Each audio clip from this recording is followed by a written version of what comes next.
Bismillahirrahmanirrahim. Assalamualaikum warahmatullahi wabarakatuh.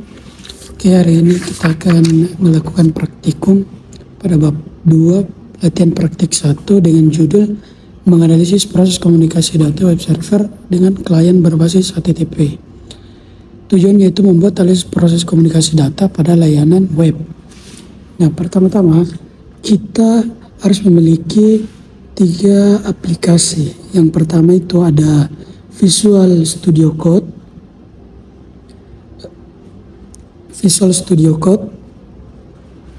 terus Exam dan Wireshark. Nah, di Visual Studio Code kita masuk di Visual Studio Code dulu. Nah, di sini sebelumnya saya sudah melakukan codingan itu dengan indeks PHP, tampil PHP dan ini CSS seperti yang ada pada buku.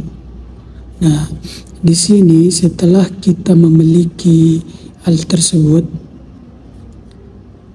kita masuk kepada folder yang kita buat tadi. Folder yang ada pada praktikum 1. Nah, ini praktikum 1 itu kita buka coba di File Explorer. Setelah kita setelah kita melakukan codingan, kita masuk di File Explorer. Nah, di File Explorer ini kita cari folder praktikum 1 yang sesuai dengan apa yang ada di Visual Studio. Ini adalah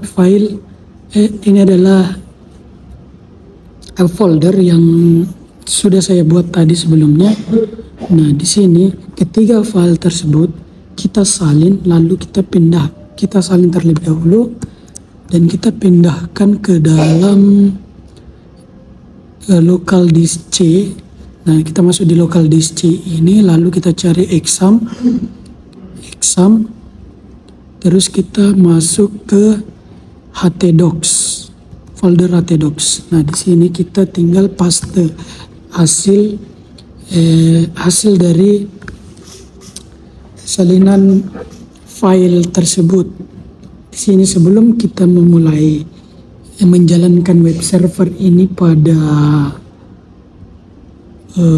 Google Chrome atau web browser, pertama-tama kita aktifkan atau kita mulai start dulu di exam. Setelah kita memulai start di exam, barulah kita buka aplikasi kembali lagi ke Google Chrome-nya. Nah, di Google Chrome kita ketikkan IP address-nya yaitu 127.0.0.1. Enter. Nah, ini adalah hasil dari Visual Studio tadi, itu ini. Dari ketiga file tersebut ada indeks PHP, tampil PHP dan ini css.css. Nah, setelah kita berada dalam, kita coba masukkan nama yang sesuai dengan nama apapun itu. Kita klik username, password, kita masuk, dan ini adalah hasil dari tampil dari PHP yang kita buat tadi, tampil.php. Kalau ini tadi index.php-nya. Nah, sedangkan ini adalah tampilannya.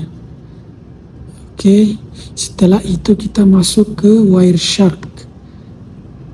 Nah, kita tunggu dulu sementara waktu Wireshark-nya. Setelah kita memasuki Wireshark, kita cari adapter for loopback traffic capture. Nah, di sini kita tunggu dulu beberapa waktu karena ini agak lelet, jadi kita tunggu dulu hasil dari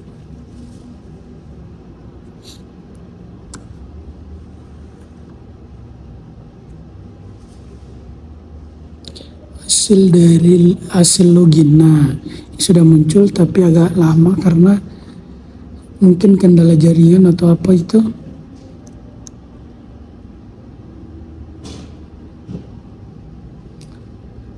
Wireshark.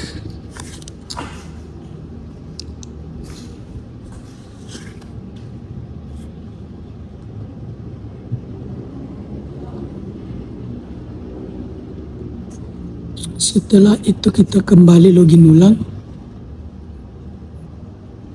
ketik ulang 127.0.0.1,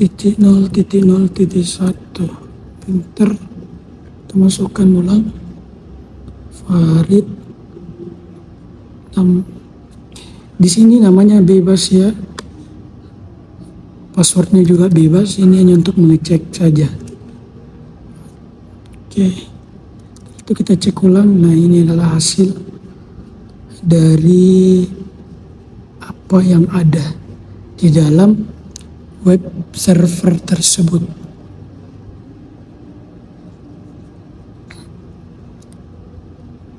Kita coba ketikkan HTTP di sini, apakah bisa? Nah, ini adalah hasil dari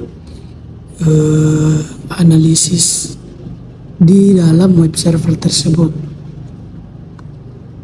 Seperti inilah hasil dari analisis web server tersebut. Jadi, kesimpulan dari web server ini yaitu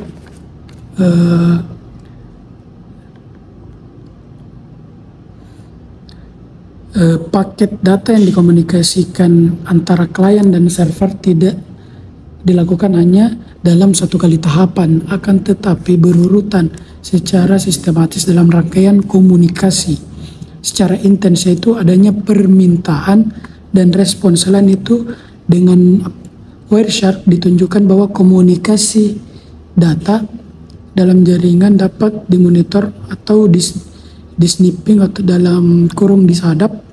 Dalam kasus layanan web server berbasis HTTP, hal ini cukup rentan karena data tidak dienkripsi atau tidak dikunci, sehingga memudahkan terjadinya sadap tersebut.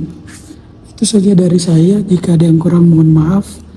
Wabillahi taufiq wal hidayah. Wassalamualaikum warahmatullahi wabarakatuh. Nah, bagaimana tadi pembelajaran dari Kak Farid? Apakah kalian sudah mengerti?